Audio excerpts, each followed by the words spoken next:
वीर सावरकर जी का इतना बड़ा इतिहास है, उसको इन्होंने बिल्कुल छुपा दिया। और ये हमारा सौभाग्य है, हमारा अपना पार्लियामेंट बन के तैयार हो चुका है, जिसकी घोषणा 28 मई को हो चुकी है। और जो आजकल राहुल गांधी जी कुछ भी कहते हैं कि मैं सावरकर हूँ, नहीं हूँ, जो मैं माफ़ी मांगने लग जाऊंगा, और वीर सावरकर जी के बराबर राहुल गांधी कभी पहुँच भी नहीं सकते। ना कोई कांग्रेसी उनकी पार्टी में कोई ऐसा है जो वीर सावरकर जी की बराबरी कर पाए। कांग्रेस ने कभी आज तक ये भी नहीं सोचा कि कम से कम उस पार्लियामेंट की हम रिपेयरिंग तो कराएं। पैसा तो खाते हैं, बाहर से तो पार्लियामेंट सुंदर लगता है, अंदर जाके देखिए ना, पार्लियामेंट जर्जर हो चुका है। मेक इन इंडिया जो चल रहा था, उस पे हमारा पार्लियामेंट भी अब मेक इन इंडिया होगा। नमस्कार, मैं मुकेश अंबालान।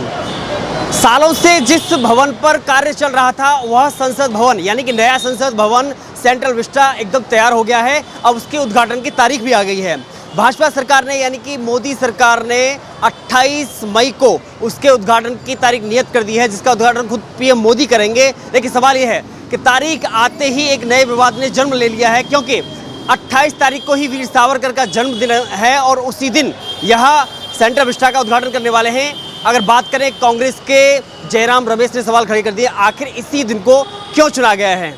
तो सवाल ये कि आपत्ति मोदी से है या वीर सावरकर से? सर नमस्कार, क्या नाम है आपका? शैलेंद्र शर्मा। क्या लगता है कि सावरकर के जन्मदिन पर अगर मोदी उद्घाटन करते हैं सेंट्रल विस्टा का, तो कांग्रेस के पेट में दर्द? देखिए, कांग्रेस का शुरू से एक ही नीति रही है कि कोई भी देशभक्त है उसका खिलाफ मोर्चा खोलना। वीर सावरकर जी का इतना बड़ा इतिहास है, उसको इन्होंने बिल्कुल छुपा दिया। और ये हमारा सौभाग्य है कि आज देश आज़ाद होने के बाद हमारा अपना पार्लियामेंट बन के तैयार हो चुका है, जिसकी घोषणा 28 मई को हो चुकी है। ये हमारा सौभाग्य है। और इस बात का भी सौभाग्य है, उस दिन हमारे महापुरुष क्रांतिकारी वीर सावरकर जी का भी जन्मदिन है। ये देखिए, दो चीज़ें देश को बहुत अच्छी मिलने वाली हैं। और कांग्रेस का हमेशा से ये इरादा रहा है कि कोई भी काम हो उसका विरोध करें। जब से पार्लियामेंट बना था, राष्ट्रपति भवन बना था, क्या आज 75 साल के बाद भी क्या इन गवर्नमेंट को याद नहीं आई कि एक पार्लियामेंट भी होना चाहिए हमारा? जो गवर्नमेंट ऑफ ब्रिटिश ने बनाया था 1929 के अंदर, तो आज एक हमारा अपना बना हुआ पार्लियामेंट तैयार हो रहा है। ये देश के सौभाग्य है और ये मोदी जी की सोच है, जिसके कारण से आज हमारे देश को एक बड़ा विस्टा पार्लियामेंट मिलने जा रहा है। और इसका विरोध करना कांग्रेस का काम है। कांग्रेस के पास कुछ नहीं रहा, ये देश का बहुत बड़ा।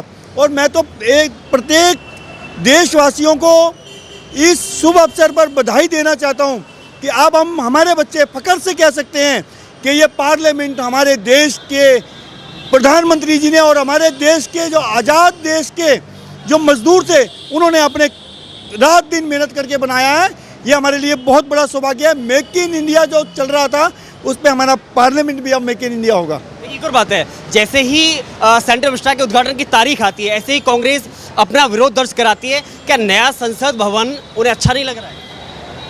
उन्हें तो देश के लिए जो भी अच्छा काम होता है वो अच्छा नहीं लगते। जो हमारा पुराना पार्लियामेंट था वो जर्जर हो चुका है, जगह जगह से लेंटर टूट चुके हैं। कांग्रेस ने कभी आज तक ये भी नहीं सोचा कि कम से कम उस पार्लियामेंट की हम रिपेयरिंग तो कराएं। पैसा तो खाते हैं, बाहर से तो पार्लियामेंट सुंदर लगता है, अंदर जाके देखिए ना, पार्लियामेंट जर्जर हो चुका है। और मोदी जी की अगली योजना ये भी है। आज मैं एक और बात कहना चाह रहा हूँ, यह अभी घोषणा नहीं हुई है, लेकिन मैं आपको बता रहा हूँ, जो हमारे भगत सिंह जी थे, जब उन्होंने गवर्नमेंट ऑफ ब्रिटिश के टाइम पे बम मारा था, वहाँ पर मोदी जी की योजना है भगत सिंह जी की फ़ोटो लगाई जाए बम मारते हुए। और आने वाले टाइम में हमारे को वो पार्लियामेंट म्यूजियम के रूप में मिलने वाला है। ये हाँ जी, बिल्कुल। सर क्या नाम है आपका? मेरा नाम मनीष गुप्ता है। हमने देखा था कि जब कैम्ब्रिज में भाषण दिया था राहुल गांधी ने, तो उसके बाद में जो लास्ट संसद सत्र रहा था, उसमें लगातार भाजपा सरकार ने उनसे माफ़ी मांगने की अपील की थी और लगातार विरोध रहा था। लेकिन राहुल गांधी ने एक बात कही थी, मैं गांधी हूँ, सावरकर नहीं जो माफ़ी मांगूंगा। देखिए, ऐसा है, कांग्रेसियों को हमेशा से ही वीर सावरकर जी से प्रॉब्लम तो रही है। वीर सावरकर जी का इतिहास वो जानते तो हैं नहीं। और जो आजकल राहुल गांधी जी कुछ भी कहते हैं कि मैं सावरकर हूँ, नहीं हूँ, जो मैं माफ़ी मांगने लग जाऊँगा, तो सावरकर जी ने जो माफ़ी मांगी थी वो भी उनकी स्ट्रेटजी का पार्ट था। और वीर सावरकर जी के बराबर राहुल गांधी कभी पहुंच भी नहीं सकते। ना कोई कांग्रेसी उनकी पार्टी में कोई ऐसा है जो वीर सावरकर जी की बराबरी कर पाए। रही बात उनके विरोध करने की, कांग्रेस को तो विरोध ही करने का अधिकार पूरा ही है ही, तो अपना विरोध करती रहती है।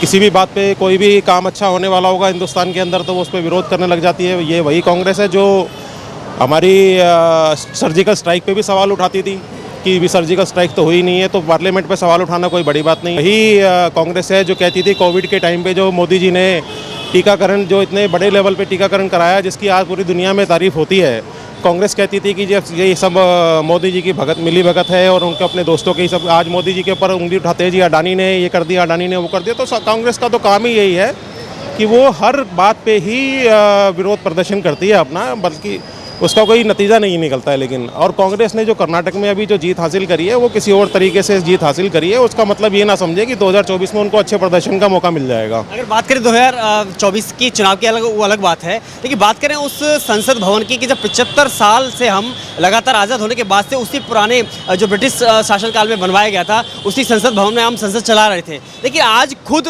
भारत आगे आकर के नए संसद भवन का निर्माण करता है, तो इसमें भी आपत्ति कौन? आज हमारी खुद की संसद होगी और ये बहुत गर्व की बात है हर हिंदुस्तानी के लिए, हर भारतीय के लिए गर्व की बात है कि आज हमारी खुद की संसद होगी। ये संसद की बिल्डिंग जो आज अभी आप देख रहे हैं, जिसको म्यूजियम बनाने के बाद में चलेगी, अभी नहीं चल रही है, बाद में होगी, ये भी एक तरह का कांग्रेस का दिया हुआ ही समझ लीजिए, एहसान समझ लीजिए इसको, कि ये किराया भी इसका जाता था कुछ। लेकिन हमने देखा है कि कोई भी गरीब से गरीब व्यक्ति होता है तो किराए के मकान में खुश नहीं होता है, चाहे उसके 4 मंजिला हो या 6 मंजिला हो, लेकिन जब वो अपना एक कमरा बनाता है तो उसमें खुशी खुशी प्रवेश करता है और सबको बताता है कि मेरा वो अपना मकान। बिल्कुल सही बात कही है आपने। उसी तरीके से आज हर भारतीय भी गर्व महसूस कर रहा है कि हमारा एक अपना सांसद है, और उस चीज़ के लिए धन्यवाद मोदी जी को, आभार बहुत बहुत। और आगे जितने भी काम होंगे अच्छे ही होंगे, उम्मीद रखिए। कांग्रेस तो हर बात पे विरोधी प्रदर्शन करेगी। कल को राहुल गांधी को छींक भी आएगी तो बोलेगी राहुल गांधी जी को छींक जो आती है मोदी जी की वजह से आती है। लेकिन जयराम रमेश को समस्या नए सेंट्रल विस्टा से है या वीर सावरकर की जयंती पर उद्घाटन हो रहा है? इस बिल्कुल समस्या उनको दोनों चीज़ों से है। दोनों चीज़ों से इसलिए है कि उनको ये भी प्रॉब्लम है कि सेंट्रल विस्टा क्यों बनाया गया, और उनको समस्याएं जो है वीर सावरकर जी से भी हैं। दोनों तरीके से समस्याएं उनको हैं। लगता है कि वीर सावरकर की जो औलादें हैं वो इन्हें माफ़ करेंगे। देखिए, मैं ये कहना चाहूँगा कि हमारे जो क्रांतिकारी थे, आज उनका नाम बहुत कम लोग जानते हैं। आज हमारे देश के अंदर वीर सावरकर जी के ऊपर कोई चर्चा ही नहीं होती है, जबकि ये पाठ्यक्रम में होना चाहिए था। चाहे आप मदन मोहन मालवीय जी को ले लीजिए, उनके बारे में भी आज बच्चे नहीं जानते हैं। और हमारे जो क्रांतिकारियों के बच्चों की जो बच्चे हैं वो हमेशा उन्हीं की ही चिन्हों पर चलते हैं। वो तो हमेशा से ही माफ़ करते आ रहे हैं, आज तक माफ़ करते रहे। इन्होंने जितने भी गलत काम करे उसके लिए माफ़ करते रहे। आपको याद होगा भगत सिंह, राजगुरु, सुखदेव जी को आज तक कांग्रेस ने शहीद का दर्जा नहीं दिया। कांग्रेस की कई किताबों पर भगत सिंह, राजगुरु, सुखदेव जी को अलगाववादी लिखा गया है, जबकि वो नहीं थे। जो लोग इतने बड़े हमारे बच्चों को, जो इतनी कम उम्र के अंदर जिन्होंने अपने वतन के लिए अपने आप को निछावर कर दिया, ये लोग उनको शहीद का दर्जा नहीं दे पाए, तो हमारे बच्चे तो आज भी उनको माफ़ कर देते हैं। और एक बात और बता देना चाहता हूँ, 1971 के अंदर जब लड़ाई हुई थी, 1971 की लड़ाई के बाद जो हमारे चीफ जनरल थे, उन्होंने उस समय प्रधानमंत्री जी को आग्रह किया था कि हमारे देश के अंदर एक वॉर म्यूजियम होना चाहिए। तबकि जो हमारे पड़ोस का जो छोटा सा देश है पाकिस्तान, वहाँ पर एक वॉर म्यूजियम था, लेकिन कांग्रेस ने उस वॉर म्यूजियम के लिए भी काम नहीं किया। मोदी जी की गवर्नमेंट बनने के बाद इंडिया गेट पे एक वॉर म्यूजियम का कार्य तय हुआ। मात्र 19 महीनों के अंदर जो विशाल ज्योति थी उसको वहाँ पे लाए गए। तो जो हमारे शहीदों के लिए हमेशा से इग्नोर करते रहे, क्या वो आज इतना बड़ा कार्य हमारे देश के अंदर होने जा रहा है, क्या उसका विरोध नहीं करेंगे? कांग्रेस ये वो नाव है जिसके अंदर बहुत बड़ा छेद हो चुका है। ये कभी भी किसी टाइम समुंदर तो छोड़िए, ये छोटी सी नदी के अंदर चलने के काबिल भी नहीं है। कांग्रेस आने वाले टाइम के अंदर जो इतनी बड़ी राष्ट्रीय पार्टी थी, आज वो उंगलियों पे गिनने जाने वाली पार्टी रही है। और मैं मोदी जी को और मोदी जी की जो विचारधारा है वो 5 साल के लिए काम नहीं कर रहे हैं। मोदी जी आगे आने वाले 50 साल के लिए कार्य कर रहे हैं। आज हमारा देश के अंदर कोई भी कार्य होता है, पूरी दुनिया उस बात को मोदी जी की तरफ देखती है और मोदी जी उसको बिल्कुल पूरी करते हैं। उनकी टीम जो है, उनकी जो टीम है, चाहे हमारे योगी आदित्यनाथ जी हों, जेपी नड्डा जी हों, पूरी भारतीय जनता पार्टी के कार्यकर्ता, करोड़ों कार्यकर्ता आज ये कार्य कर रहे हैं और मैं मोदी जी को बहुत बहुत धन्यवाद देता हूँ। आज हमारे बच्चे फख्र से कह सकते हैं कि हमारा देश का खुद का बना हुआ पार्लियामेंट अब हमें मिलने वाला है। एक आखिरी सवाल, लगता है कि जिस तरह से महाराष्ट्र में वीर सावरकर का अपमान का परिणाम कांग्रेस ने झेला, उसी प्रकार अगर वो जयंती नहीं मना सकते तो कम से कम अपमान तो ना करें। लगता है अपमान का बदला 2024 में शायद मिले। देखिए, ये बात बिल्कुल तय है कि इन्होंने हमारे जितने भी अच्छे क्रांतिकारी थे, वीर सावरकर जी, उनके बारे में कभी भी किताब नहीं खोली, क्योंकि इनको पता है कि अगर हमने उन क्रांतिकारियों की किताबें खोली तो इनकी किताबें कोई नहीं देखेगा। वीर सावरकर जी वो महापुरुष थे जिन्होंने हर चीज़ को आगे रखा, चाहे इन्होंने कभी उनका नाम भी नहीं लिया। अभी राहुल जी ने बोला ना कि मैं वीर सावरकर नहीं हूँ, अरे भैया तू तो उनकी नाखून के बराबर भी नहीं है, तुम कहाँ वीर सावरकर जी के। अरे हमें बड़ी खुशी होती है कि हमारे देश के अंदर महापुरुष पैदा हुए, स्वामी विवेकानंद पैदा हुए, बड़े बड़े क्रांतिकारी पैदा हुए, तो उस गिनती के अंदर, एक बड़ी गिनती के अंदर हमारे वीर सावरकर जी भी हैं। और वीर सावरकर जी की पुण्यतिथि पर जो पार्लियामेंट के अंदर, जो पुराना पार्लियामेंट है, वहाँ पर वीर सावरकर जी की एक छोटी सी फोटो नहीं लगा सके। आज हमारे वीर सावरकर जी के जन्मदिन पर नया पार्लियामेंट बनने जा रहा है और वहाँ पर एक फ़ोटो भी लगने जा रही है। मैं ये नहीं कहता कि वो हमारे राष्ट्रपिता हैं गांधी जी, हम उनका भी पूरा आदर सम्मान करते हैं।